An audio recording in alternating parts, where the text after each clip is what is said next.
But these are your little handouts for tonight, and you will notice that there is a QR code on this handout that you can scan just like last week. So these are not ours, right? No, those are not. And this is another one of those little surveys that I'm doing just through this study on technology. Thought I would use a little bit. You want to hand the rest of these out? Thanks. You do this side, I'll come over here.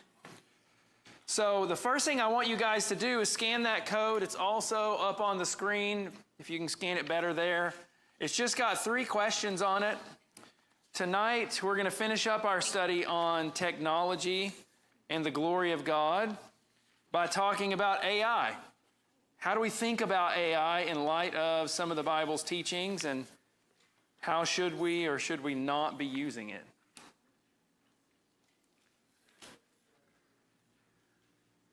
So you guys go ahead and take that little survey, and then we will see your responses as they come in. They should show up on here.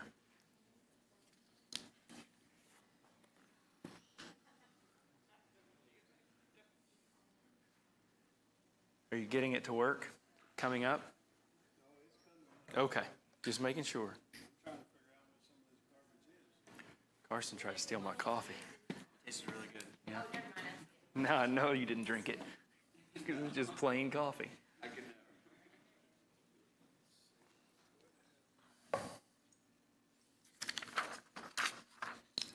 Okay, getting a few responses in. And I'll be honest, I don't even know what all these AI models are. I don't even know what some of them are.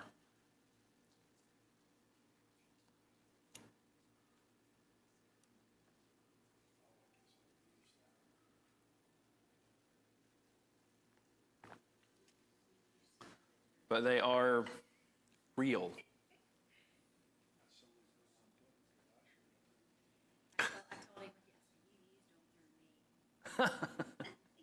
He doesn't know. All the information he gets from you now comes from AI. Some of it is Yeah?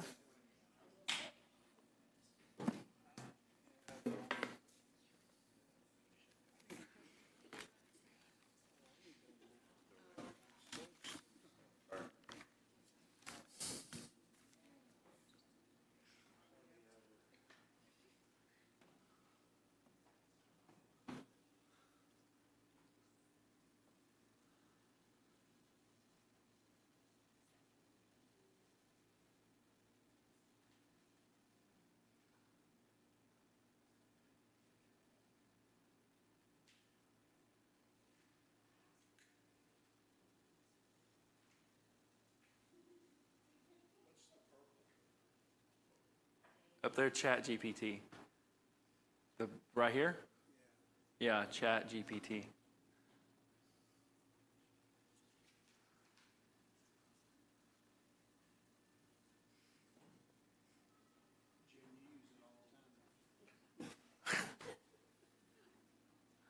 Well, so obviously a lot of us have used or do use AI. The most frequent up here, I know it's too small probably for anybody to read, is Chat GPT on the left here. That's the most frequent. And I actually debated whether to even put Siri, Alexa, and Google Assistant on there because they don't seem very intelligent to me. But I went ahead and included them, and most of us have used those. It's interesting that weekly is the most frequent use, so not daily, not every day for most of you, but at least weekly, that's pretty frequently. So at least a couple of times a week, probably, a lot of us are getting on there and asking questions or using it to help us with some work or whatever the case may be. And then we look over here at the ways that we use it. It's mostly just finding information, some image creation, a little bit of that, brainstorming, editing things, summarizing stuff, but mostly just finding information, all right? So we use AI, but do we really know what it is? I think that's an important question for us to ask. If we're going to ask, what does the Bible have to say to us about the ways in which we interact and make use of AI? then we need to make sure that we actually know what the end of that sentence means. What is artificial intelligence? So how would you define that? How would you define artificial intelligence? Well, you know, I mean, what is it? When somebody says, hey, there's a new AI coming out, what do you think they mean by that? I mean, what is it? What makes something AI? Well, what I think whenever I do a search is because it will have a suggestion and then it'll have some of the little snippets of, or like a little icon of where it got some of the information.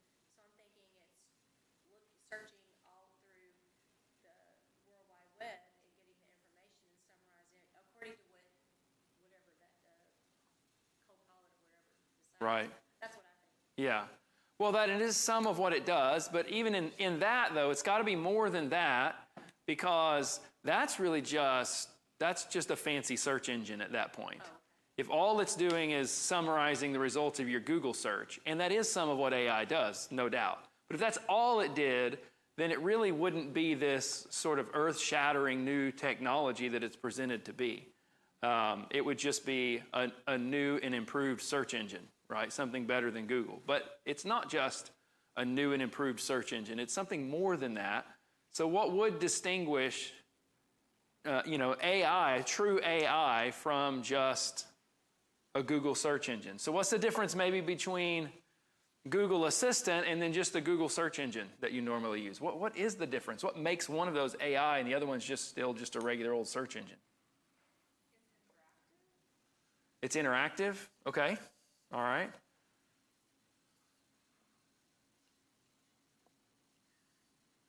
I mean, that's part of the problem is that most of us, we don't really know, right?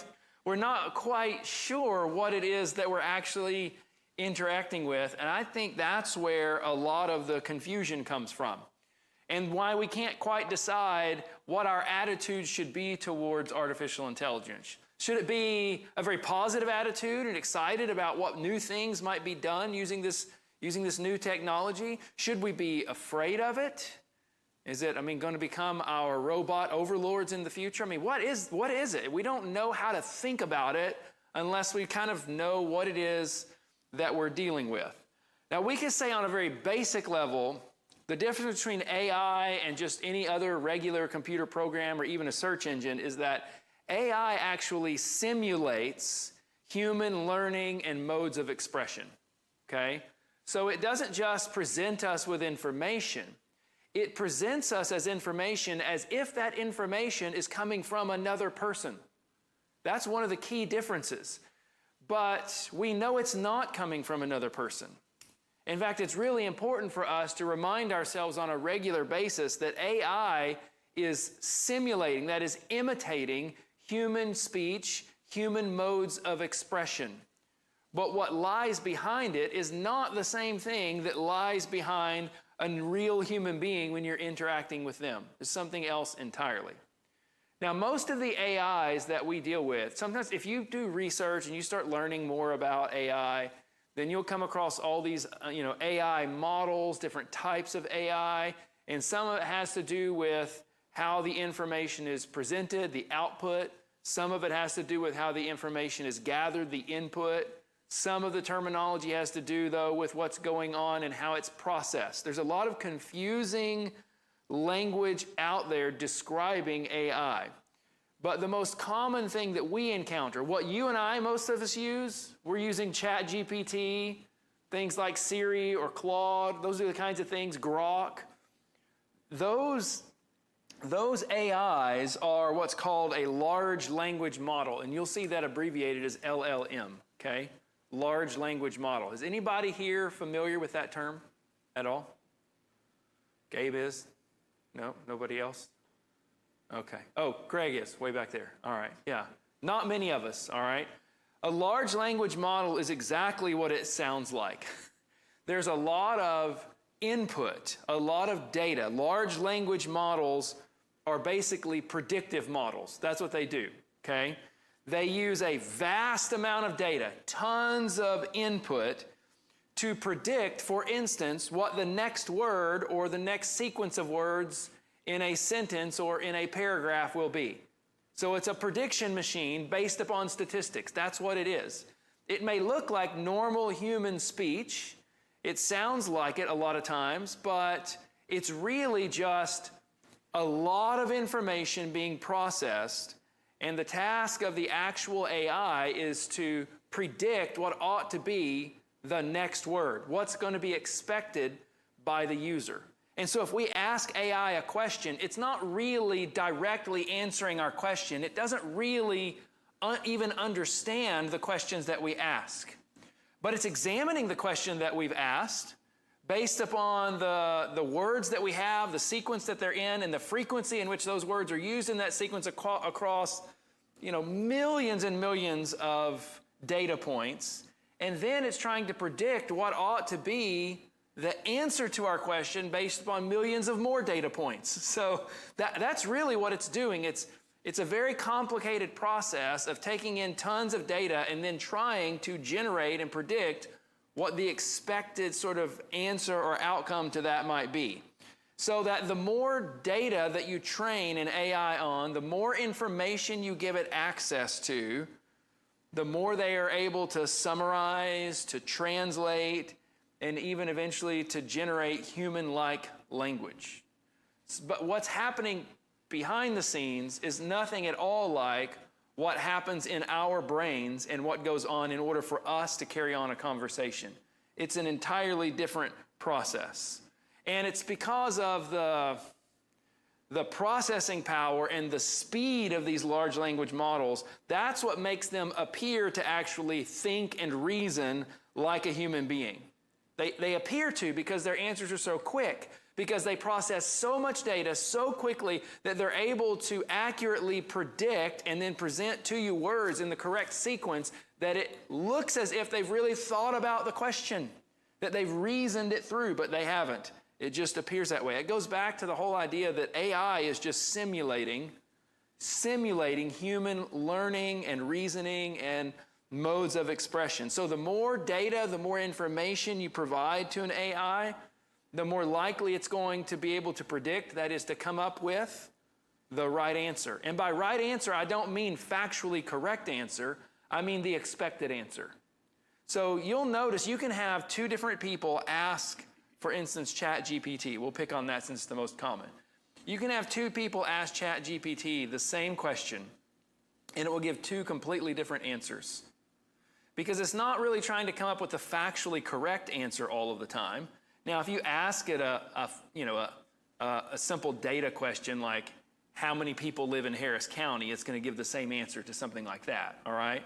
But if you're asking it for something that requires actual reasoning and a person's judgment calls, then it's going to give to two different people the answers that it expects them to want to hear. So you've seen people probably on social media posting, I asked ChatGPT, what religion is the true religion? And it came back and said Christianity was the true religion, and here's 12 reasons why, or whatever. But then you have the same question asked by a Muslim, and it tells them that Islam is the true religion and gives them reasons why. What's happening there?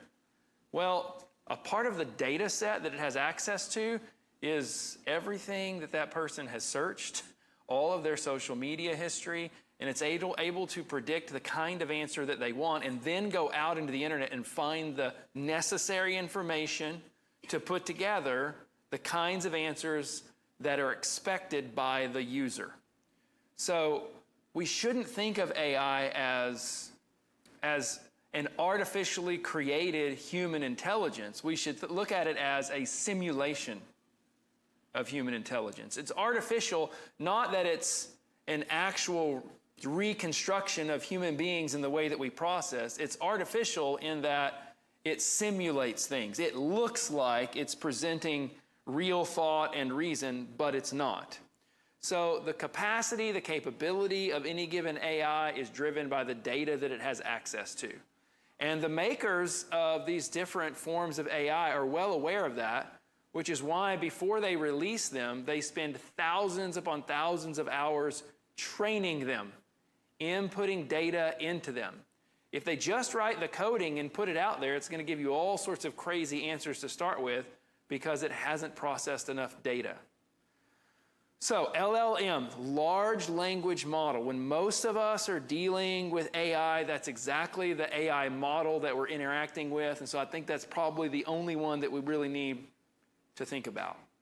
And just wrapping our minds around what it is can help us to process some of the questions that we need to seek answers from on AI from Scripture. So one of the first things I want us to talk about is, if in talking about AI, we're saying that it's processing lots of data and predicting the expected answers, then what we're saying is that there's no real true mind behind it. There's not a real mind behind it. And that matters. That really matters. Because meaning, when we think about what does a statement mean? So for instance, when I'm preaching from the Gospel of Matthew on Sundays right now, you will frequently hear me say things like, Matthew says it this way because, or Matthew is trying to help his readers see this about Jesus, whatever it is, right? I keep going back to Matthew says, Matthew is doing this. I'm doing that because I'm making an assumption. And the assumption that I'm making all of the time is that the meaning of a statement, whether it's written down or it's something someone's saying, but the meaning of a sentence or a paragraph or a story is really determined by what the author of the story intended. Okay? It's determined by what the author meant to say. So that we get upset when people take our words out of context and when they twist what we say, don't we? If we say something and then somebody else repeats it, but they say that we meant one thing by it that we didn't mean, we get really upset about that. That's not what I meant. And therefore what we mean is the words that I said, when I said them, didn't mean what you're saying they meant. Because the meaning of words, the meaning of sentences, the meaning of books is determined by the mind of the author. What did the writer or speaker intend to say? Now that's been the way that Christians have really thought about the world, and most people have thought about the world going back hundreds and hundreds of years. But for the last 100 years or so, a little less than that, people have tried to shift the location of meaning away from the author or the speaker, okay? And they've tried to locate it in the reader themselves or the listener. So that when we hear people ask the question, well, what does it mean to you? You read a Bible verse and everyone's sitting around waiting for somebody to explain it. And the teacher, rather than explain what the verse means, says, everybody tell me what this means to you. And then everybody's interpretation, even if they're totally different and even contradictory to one another, is sometimes treated as if that's a valid interpretation. That's a good understanding. Because that locates the meaning of a statement, not in the one who spoke or wrote down the statement, but in the person who read it or who's listening to it. It's called a reader-oriented approach to meaning. The reader decides the meaning. So meaning is different for every single individual.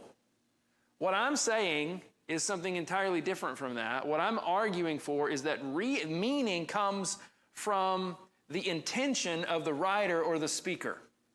That is, it comes from their mind, what they desired to say. So what does that tell us about meaning when we're reading text or even listening to a voice that doesn't even have a mind? How can you know what a text means if a text doesn't have a real author? These are the kind. Now, this it sounds like I'm just asking kind of out there philosophical questions, but I think this is an important thing for us to think through, because we have to understand that when we're getting information, we're getting, whether it is in the form of a story or in the form of answers to specific questions, we're getting information from AI. It doesn't come with a baked-in meaning. It doesn't come, I'm not able to ask, what What did the AI intend by this? Because there's no mind to consider, no mind to ponder, which means that AI is really incapable of producing some things. All it can do is produce a simulation or a facsimile of things. Here's what I mean. Some of you have seen lots of these AI creations of songs, right? You see a lot, you tell AI, I want a song about, I want a Christmas song in the style of, whatever, any kind of musician you want to name, and I want it to talk about Santa Claus, and somehow in a Christmas song, I want you to fit the Easter Bunny in there. And it'll generate a song that does all of that stuff, all right? And it'll probably be really funny and really entertaining, right? But whatever you're able to generate with AI is entirely different from what a human being, when a human sits down and writes a song. There's a meaning and there's an intention behind what we produce, which means that there's a kind of emptiness to things generated by AI. They're devoid of real depth of meaning and any kind of meaning at all. And we need to be aware of that as we're interacting with AI. But I want us to, that's all kind of introductory stuff. I want us to think about why that's the case. Why does AI lack what we would consider to be a mind or even a soul, and yet we possess them? And the key difference is that we are created in the image of God. That's the big biblical concept that we need to overlay as we think about AI. So if you have a Bible, open up to Genesis 1.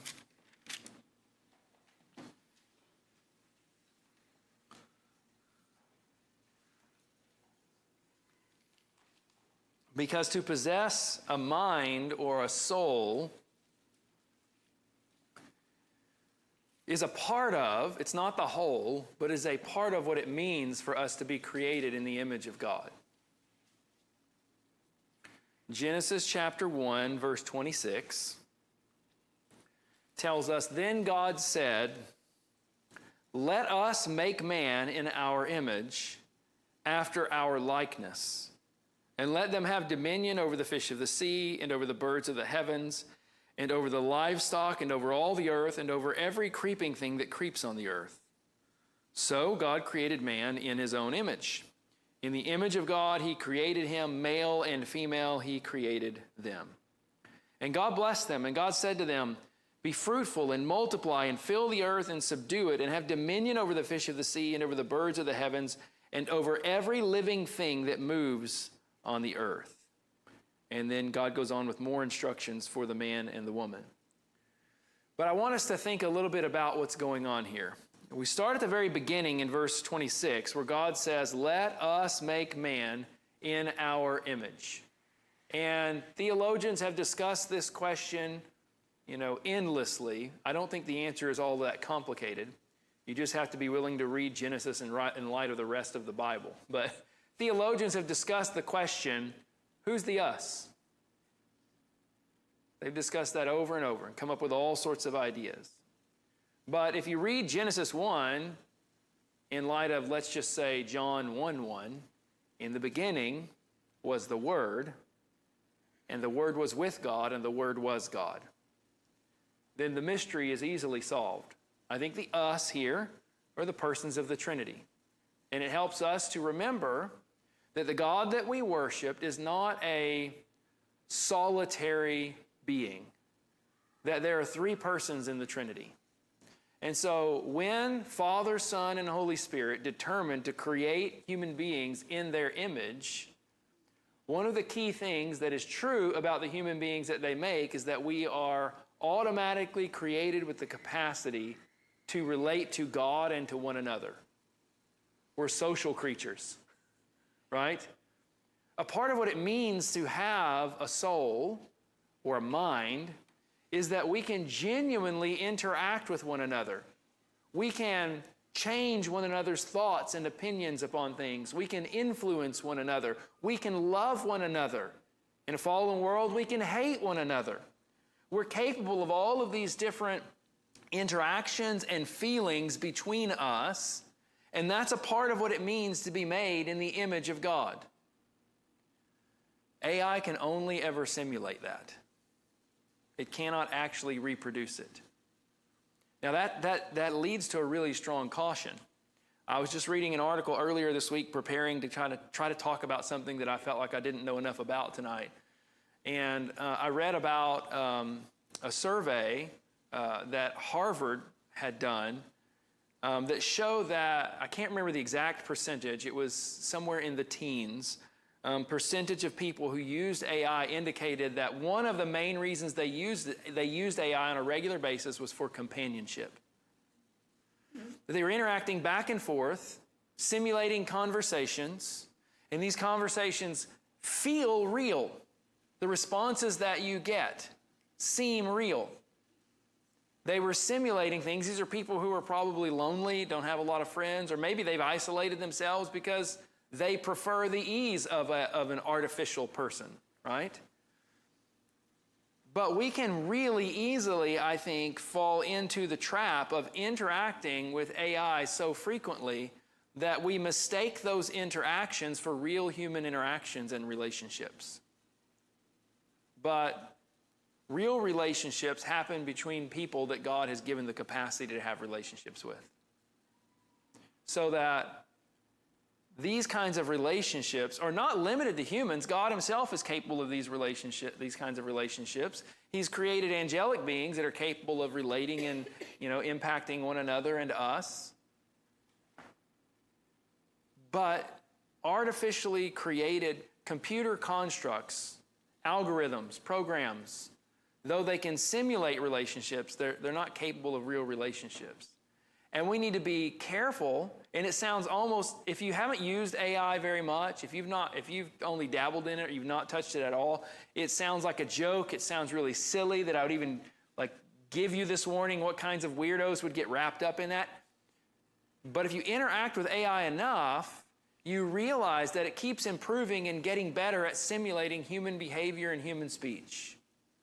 And when you have something that looks and sounds, I say looks like because now they can generate images, looks and sounds like another person, but they are programmed to say things that you want to hear, to give you the kinds of answers that will be comforting to you. It's really easy. It's really easy for a person to substitute that for real relationships. And I really think over the next 5 years, that's going to become a much bigger problem than we realize.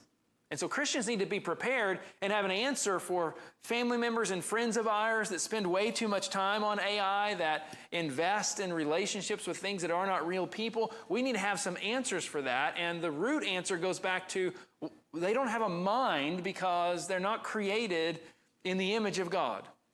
Human beings are uniquely created in the image of God, and we have a capacity for relationship that God himself has. That's a part of what it means.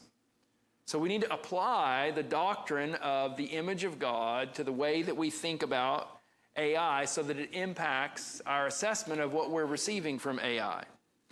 Another aspect, though, of being created in God's image, though, has to do with the task that God gives to us.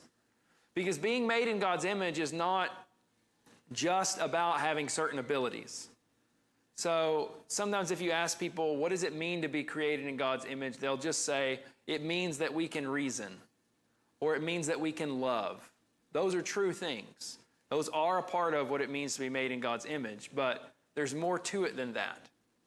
To be made in God's image is not just to have certain abilities like loving and thinking, okay? But it's that we've been actually given a particular task in the world to perform. Angels are capable of thinking and of loving because they worship God. But they're never said to be created in the image of God. It's not those capacities by themselves that make something in the image of God. It's also the task that God has given to us uniquely as human beings in the world. What's that task? What did we read about? What is it that God has told us that we're supposed to do in the world? What's that? That's an application of it in the New Testament. But from Genesis 1, the verses we just read a minute ago, multiply is one of the things we're supposed to do. Work, okay, that's coming in chapter 2. What would you say, Eli? Exercise dominion. That's it. Exercise dominion. The reason we multiply is because it's going to take a whole lot of us to exercise dominion over all the earth, as God says here. So Adam and Eve are expected to multiply so that their children and grandchildren and so forth can spread out throughout the world and rule over the earth. Rule in a way that reflects the goodness and beauty of God himself, bringing him glory. That's what we were created to do, to exercise that dominion over the world. Multiplying is necessary in order for us to do that. Also work. Work is going to be necessary in order for us to exercise dominion over the world. Adam and Eve were placed in the garden, but for them to exercise dominion over the whole earth means that they are going to have to do the work of expanding the borders of the garden until it covers the whole world. That's their task in the beginning. Now, they don't carry that out because they sin, they fall, and they're kicked out of the garden, and you get the whole history recorded in the Bible. But that's the task that God gave to us in the beginning, was that we were to exercise dominion, and we do that. If you move to chapter 2, when God puts him in the garden, it says that he put him in the garden to work and keep the garden. So that's Adam's task, is work. How is he going to exercise dominion? By working in the garden and then multiplying, adding additional workers, expanding the borders of the garden. That's the task in front of us. Okay. Then the fall comes in. And the fall introduces a new element to work. Work is not a product of the fall. Work is in Genesis chapter 2. It's not a product of the fall. The fall is not until Genesis chapter 3. So work is not punishment for sin. It might feel like that sometimes. Work is not punishment for sin. But something happens to work because of sin that makes it difficult. Chapter 3, I'm going to jump in, let's see, at verse 17, where God speaks to Adam. It says, after the fall, and God is judging Adam. To Adam he said, because you've listened to the voice of your wife and have eaten of the tree of which I commanded you, you shall not eat of it. Cursed is the ground because of you. Now earlier he was supposed to work the ground, but now the ground that he's supposed to work with is cursed. Cursed is the ground because of you. In pain you shall eat of it all the days of your life. Thorns and thistles it shall bring forth for you, and you shall eat the plants of the field. By the sweat of your face you shall eat bread, till you return to the ground, for out of it you were taken, for you are dust, and to dust you shall return.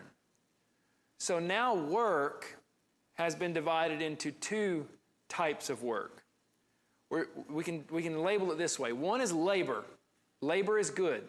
Labor is the kind of work that Adam and Eve would have done in the garden. And then you have what we might call toil. Verse 19, some translations say, by the toil, by your toil. So that now there is labor, which is good and fine, but in addition to our labor, there's toil that makes it much more difficult. So in the garden, Adam would cultivate the garden, more fruit trees would have grown, there would have been more abundant fruit and food for them all around.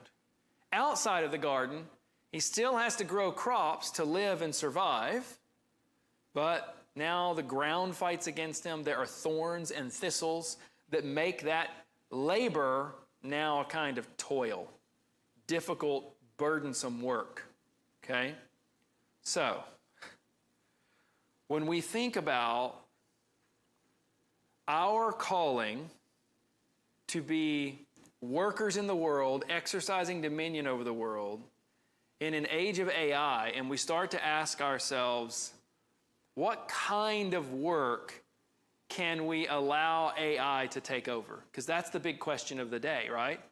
People are losing their jobs because AI is now able to replace them and do some of their work.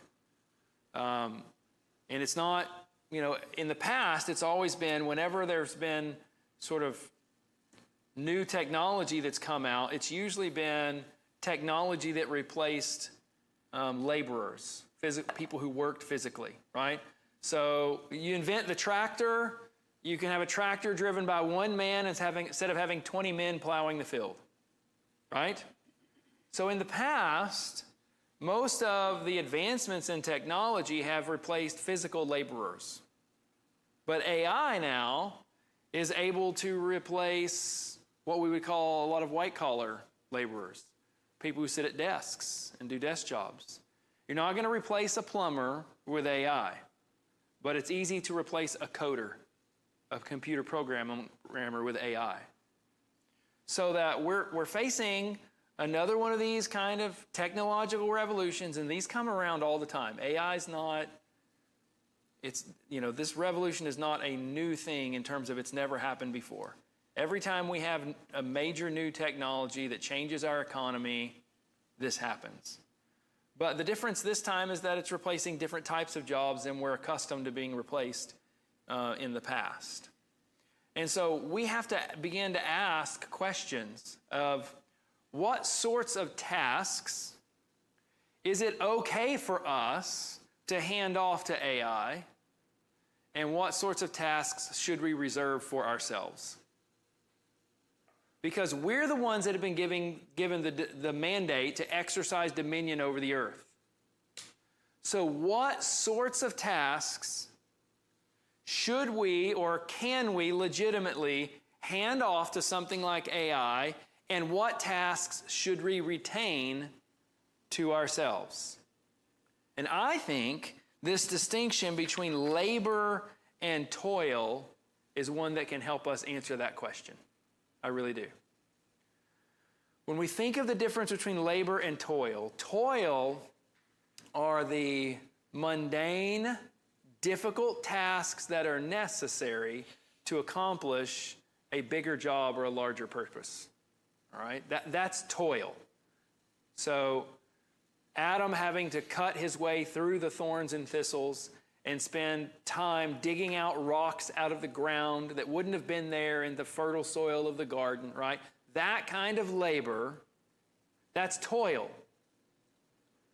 So when we're trying to determine, is this the kind of task that I can hand off to AI, or is this the kind of task that I need to do myself? We can try to determine, is it labor or is it toil? That is it just the sort of hands-on, difficult work that has to be done in order to get to the real work, or is it the real work? Your final product has to be the result of your own labor.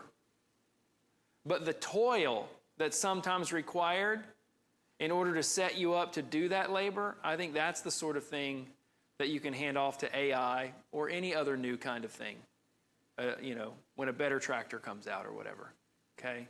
So we have to be discerning and think through what qualifies as genuine labor, and then what can we slot into the category of toil.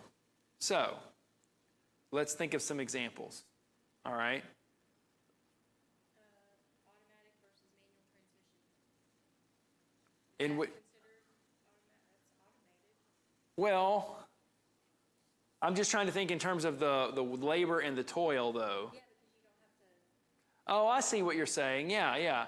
The invention of the automatic. Press the gas and go. Yeah, you just press the gas and go. Yeah, that eliminates a kind of toil, a small amount, but a little bit. Yeah. There's lots of things that we have that eliminate minor things. Yeah, that we have to do. I mean, every Wi-Fi controlled thing we have is something that eliminates something we used to do manually, right? So I changed most of my light switches in my house to Wi-Fi switches because I really just don't want to walk up the stairs when I think about it at midnight to make sure all the lights are turned out. Eddie just leaves them on? Wow. Just threw you out there. And she just turns them off, and I gotta go back and turn them on. But think of a work task. Think of a work task and then break it down into smaller tasks and try to determine what part of that task is toil, and therefore it's okay if it can be accomplished by AI or some other artificial means? And what part of it is the genuine labor that we as human beings, as those charged with exercising dominion, we need to be a part of and to be doing? Spell check is toil, yeah. There you go. There's a good job for AI, right? I mean, you laugh, but it replaces a lot of editors. I mean, 90% of the work of an editor is taken care of with a good spell check.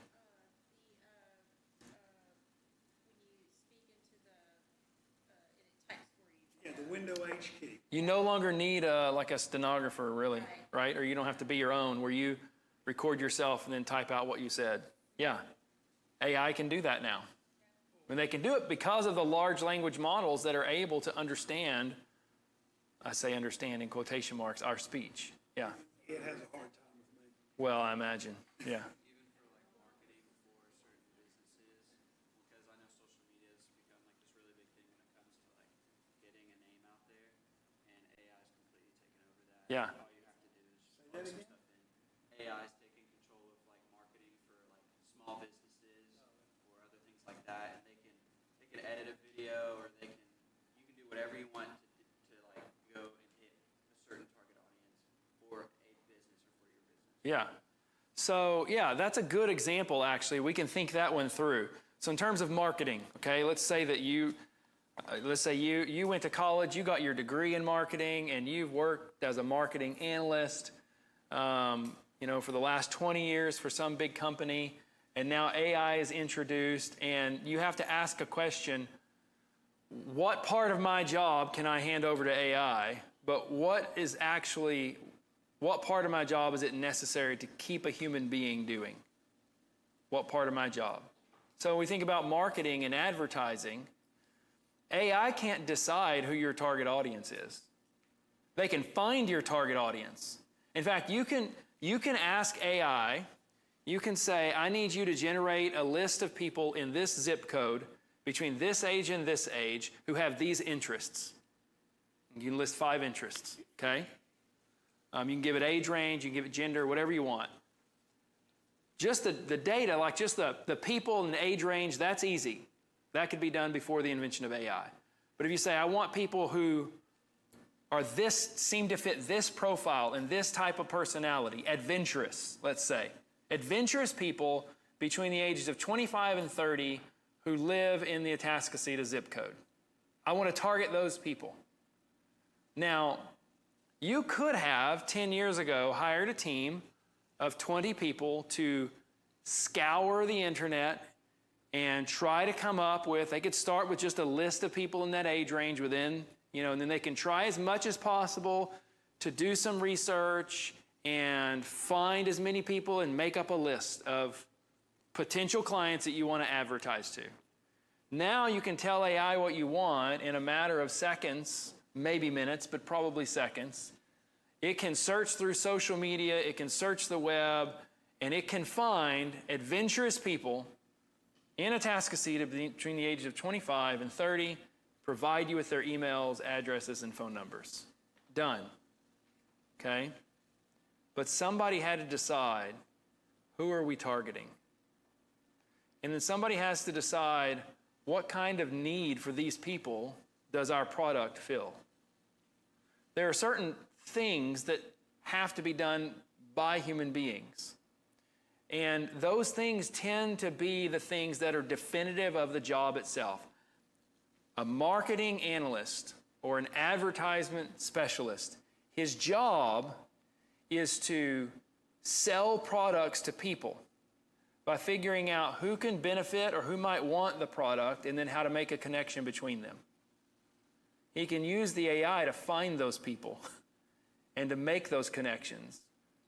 But he's got to figure all of those sorts of things out. All of that is a part of us discerning the difference between labor and toil. Now, we can apply it to things that I think are a little bit easier to understand. I mentioned songwriting earlier. Let's think more about writing. Let's think about writing a book. Now, I can give AI a prompt. I can ask it to write me a 100-page book over a particular topic, and I can even tell it I can give it a list of some authors to imitate their style and write it in their style. And I can tell it the number of chapters that I want it to have and whatever I want. I can give it all sorts of information, and then it will generate the book for me. I have not written a book. I've not done a whole lot at all other than provide prompts. And so that falls into the same category as the creation of music, of songs, where I think that we are handing over to AI things that AI can only simulate and not really do. It's just simulating, right? You've got to tell it a style. It will imitate someone's style, but it doesn't have its own unique style. So when we think of like an author, a writer, how might a writer use AI without actually handing over the labor of writing a book to AI? That's a really important question. All right, because we can have a limitless stream of constant books literally every minute coming out if we're going to let AI generate everything, but they're not real. So well, you could fact check it, but AI is better at fact checking than we are. No, the author of a book has to actually do the writing. Again, if the book is going to have any sort of meaning, it needs a mind behind it. So how can a writer use AI without asking AI to write the book for them? Research. AI can help with research. It can speed up research. We already mentioned spell checking, but spelling, grammar, checking for errors of facts throughout, right? There are lots of things a writer could do to allow AI to assist and improve upon their work or speed it up. But that's toil. To ask the AI to generate the work itself is to hand over the labor of writing to AI. The good thing, the dominion sort of mandate that God has given to us.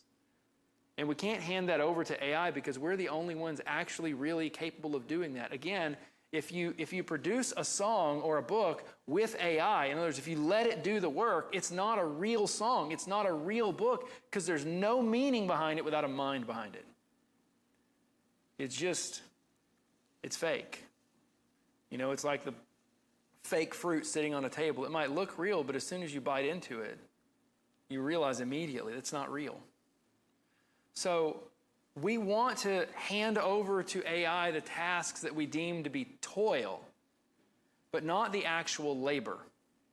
And I think one easy way to kind of determine the difference between those is to ask, which one can bring me some sense of pleasure? I think the work of Adam in the garden would have brought him a lot of pleasure.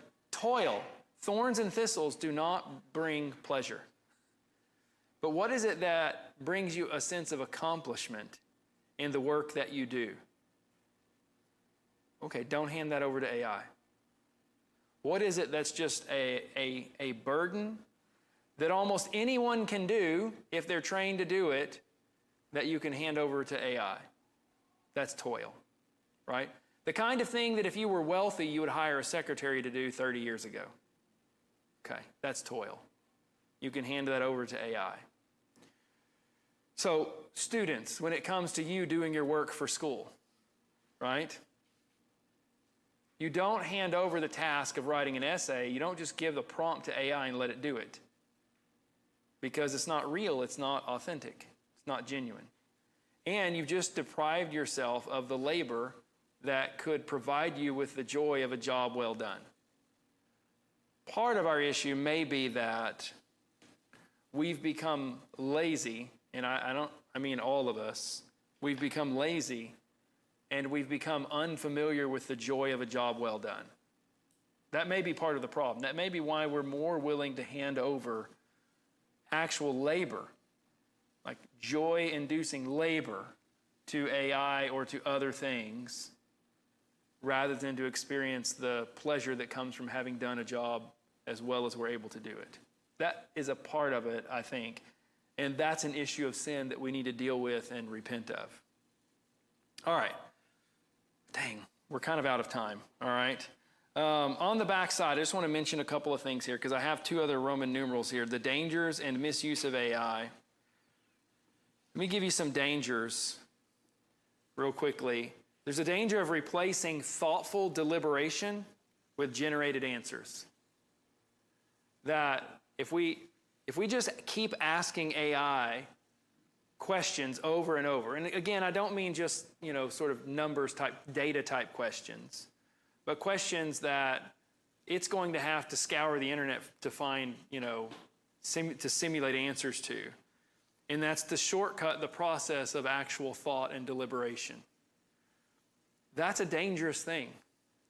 Our minds only develop properly when we challenge them and we force ourselves to thoughtful deliberation over things. You need to be a thinking person. You need to. And that's tied into the second thing, and that is that we might replace prayer and biblical meditation by just asking AI for advice all the time. That it would be really easy for us, rather than going to the Lord, reading the Word and thinking over the Word for a while, when it comes to a life situation or decision that we have to make, to replace all of that by just typing into AI, hey, here's my situation, what should I do?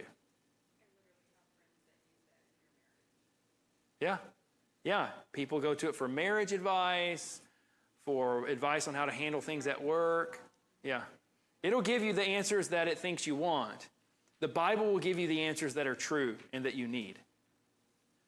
And that leads me to another thing. In 2 Timothy 2:15, Paul says that as we read the Bible, okay, we need to be diligent. We need to be workers, okay? That's the terminology that he uses. As we read the Bible, we have to be workers in such a way that we handle the truth to where at the end of that process, we don't have to feel ashamed of what we've done. That you come to your Bible and you read and you pray and you ask for help and understanding, and then you think over what you've read.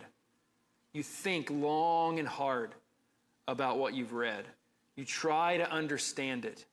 Try to understand what the writer of this passage is communicating, and then what the Holy Spirit is teaching you through it, rather than going and just asking for empty answers that an algorithm is thinking that you want to hear. You want to hear from the Lord. And so you need to go to His Word. And you need to go to other people, other believers who will bring His Word to bear on your life. It's always, always better to ask a fellow Christian for advice than to type in a question to AI when you're trying to figure out what to do. It's always better. When you're tempted to open up an AI, ChatGPT or Claude or whatever else, can ask it for advice, put down your phone, walk away from your computer, and get in touch with another believer and say, here's a situation that's going on. What do you think I should do? So they can bring the Word of God to bear. Another sort of danger that we want to avoid with AI is that, it can be misused for the creation of images, false information that can serve as personal gain or even sinful pleasure. And so there are real dangers in those areas. The right use of AI, I've already touched on all this, but I'm just going to list out 3 things. Automating what were once time-consuming tasks, so automating some of those toilsome things. We can now use AI to program existing machinery to work more efficiently and more safely. That's a good thing, okay? And then, of course, AI, and this is what most of us have used it for, excels at summarizing large amounts of information and making learning more efficient. It's great at summarizing things, okay? Don't stop there. Don't let its summary be the sum and substance of all of your study, but it can help you. It can give you a leg up. What once would have required me to read through, various sections of 3 or 4 books on my shelf, I can now ask AI, and then I simply use those books to check things and make sure that it's correct, right? But I have an idea of what I'm looking for and where I'm headed. so that AI can be a useful tool, but it can also be a dangerous tool. And where it's most dangerous is where it tries to replace, or we use it to replace things that God means for his image bearers to do. All right, I'm 6 minutes over. So what questions, observations, comments do some of you guys have before we close? Okay.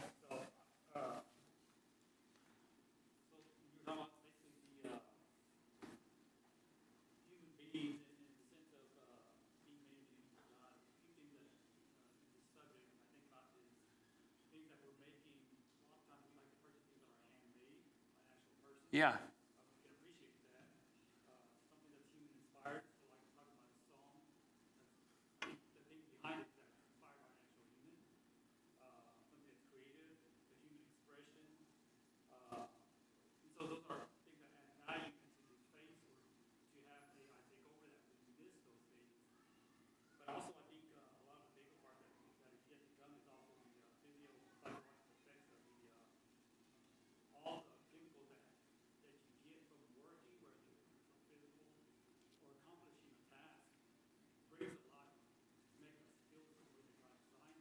Yeah, and yeah, that's what I meant by that pleasure.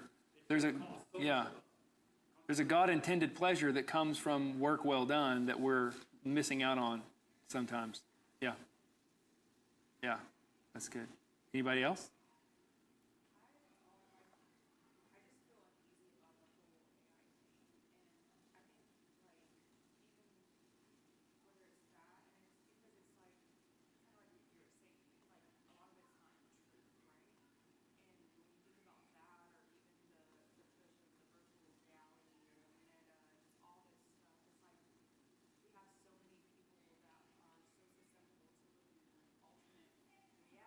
Right.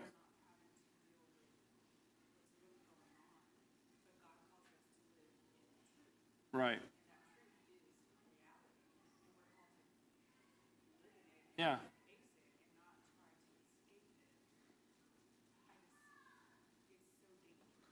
Yeah. Well, I think like the issue of escaping reality is much broader than AI. It's a problem of the modern world. We escape reality in video games. We escape reality in hobbies that we have. We have found lots of ways to escape reality, mainly because we live in a technologically advanced world that gives us the time to escape reality. Right? If you're living 200 years ago, if you don't go out and plow your field, you're not going to have anything to eat in a few months at harvest time, right? We don't live in that world anymore. And so you can escape reality much more easily now. And that's bigger and broader than AI. So that comes down to some heart issues, yeah, all sorts of things, yeah, sure, right,